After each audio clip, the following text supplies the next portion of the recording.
Alright, good morning everybody. Doing a review over in Update 44 Magicka Sorcerer.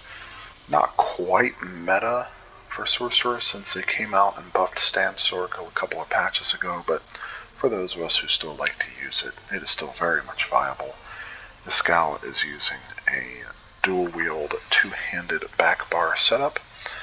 I hopped on the PTS to test this one since my Magsorc on PC doesn't quite have the two-handed lineup. But let's dive into it and let's see what we're dealing with. So, front bar, Pillar of Nirn is one of our two 5-piece sets. Main hand is Nirn Honed with flame damage. Offhand is charged with poison damage.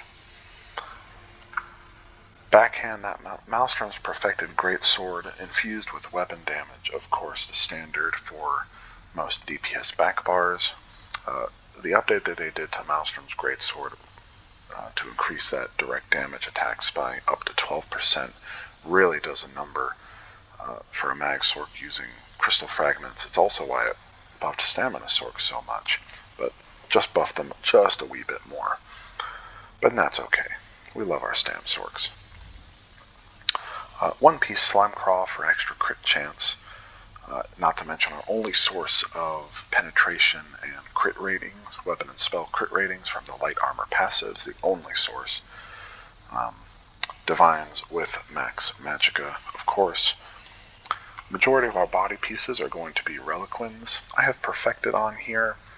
Not the end of the world if you don't have Perfected, maybe a 1 or 2k difference, not too much. You're only getting that extra stamina, which on a Magsorc, it's not really that efficient, considering the majority of your attacks are Magicka based. But if you have Perfected, great. If not, not the end of the world. All armor, of course, Divines with Max Magicka. Here we have more Reliquins. Reliquins. Here we're using the Harpooner's Waiting Kilt Divines with Magicka. This is your main source of crit chance. Without running this, you're going to find that you're not going to quite hit the crit chance cap, and it will cause you to run the Fighting Finesse and or Backstabber CP, but running the Harpooner's Kilt, 6 pieces of medium armor, 1 piece light armor, does allow you to hit that ceiling and utilize your extra CP slots to hit something that hits a little bit harder, such as Wrathful Strikes. Jewelry, all Pillar of Nirn, all Bloodthirsty, all running a spell harm enchant. It will show up as multi-effect. Ultimately, not too much difference if you want to go with the spell harm or the physical harm. The only difference on enchants is you're going to see that 10 Magicka recovery be that 10 stamina recovery if you go with physical. But however, on a Magsorc, I do highly recommend that you do the spell harm, as you are going to burn through Magicka like no man's business. All attributes in Magicka, of course.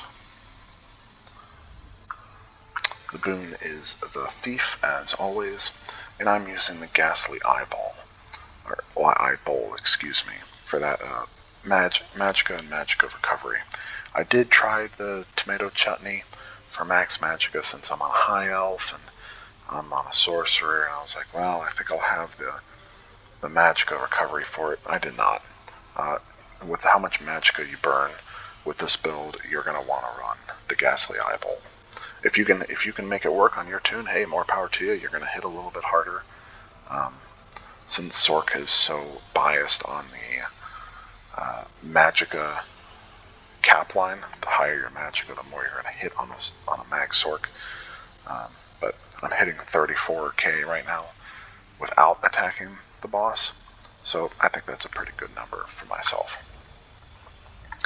Let's take a gander at these skills. Mage's Wrath. This is going to be our spammable once we hit 20% health, and we're only going to use it once we hit 20% health. Familiar, of course, great passive damage. We're going to be proccing this for the increased damage that'll provide. Daedric Prey, wonderful addition of burst damage, along with the increased pet damage. since we're running a pet build.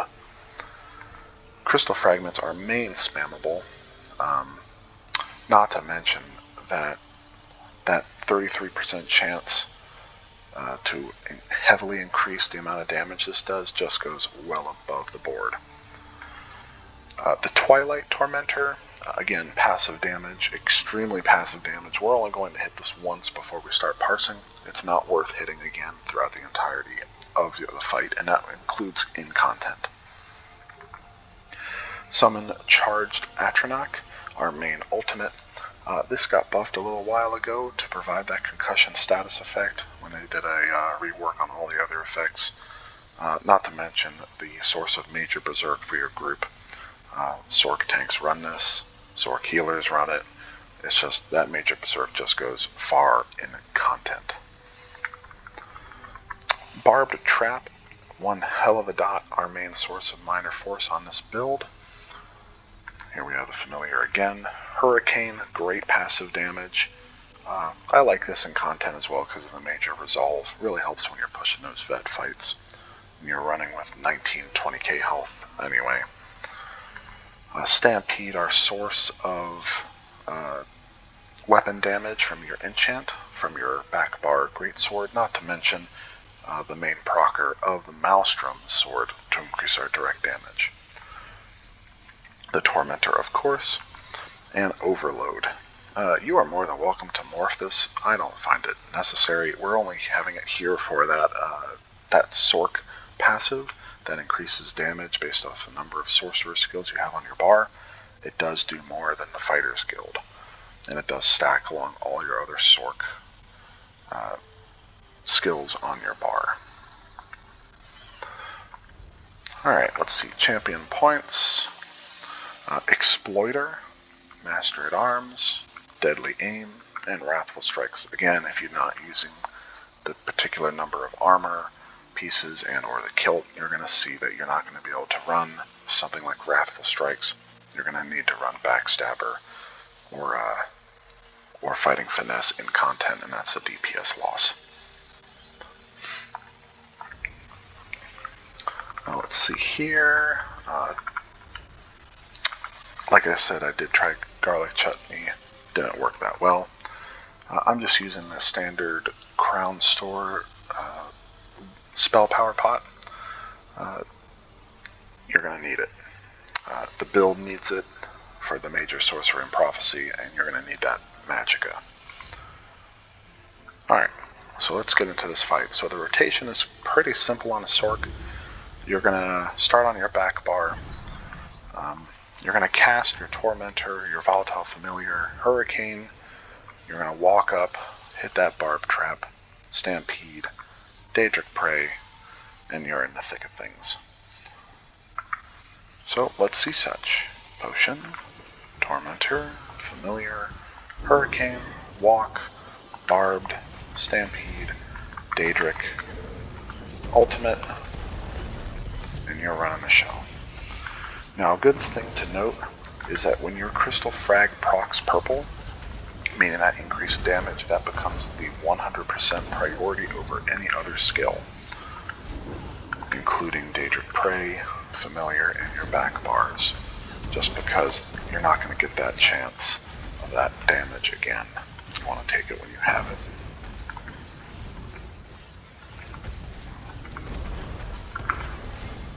Now your back bar dots aren't going to line up too perfectly, but hey, what are you going to do? Again, you want to try to hit that Barb Trap when it has about 2 seconds left, as it does take about 1.5 seconds to cast.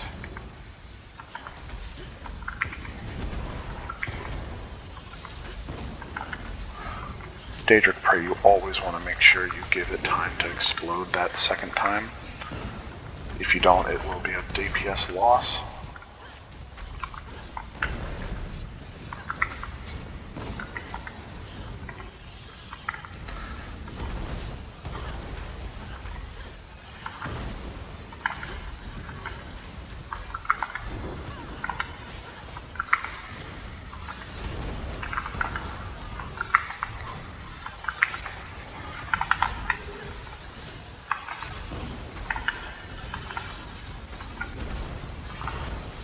Now for this class, like I said, this is a high elf.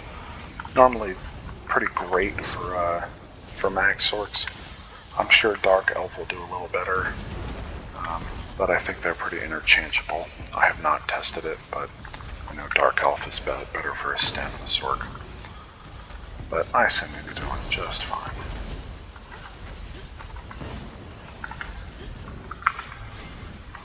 Now when we start hitting that 21% line, we're going to start swapping our spammable to that Mage's Wrath. Good thing to note, we're going to pretty much let all of our dots fall off except for our Stampede. And I'm going to hit him one last time. So we're going to let everything fall off, only proccing Crystal Fragments when it gives us that extra 66% damage. No ultimates necessary.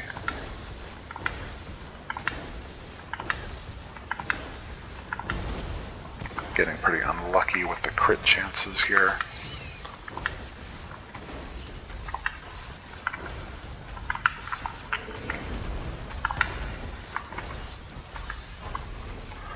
Got pretty lucky at the end.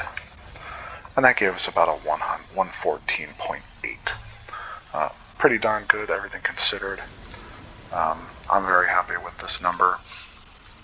As you can see, if we go into the fancy little PC thing here, we're going to see that, of course, our overall thing here.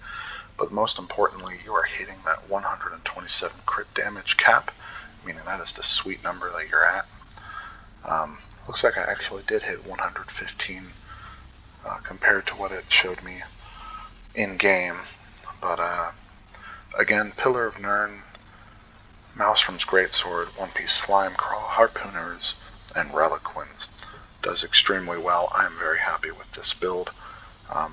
If you do want to go Inferno Staff on the back bar and make it a true quote-unquote Magsorc, you will see a DPS loss. You'll lose out on that ability to get the extra 12% damage from your Magsorc's Greatsword. The Magsorc's Inferno just doesn't just line up, especially with running Crystal Fragments as your spammable. So, something to think about it. I did not test the Inferno, but I'm with my experience, I'm sure this number will dip to about 110. Alright, that's it. Let me know if y'all have questions.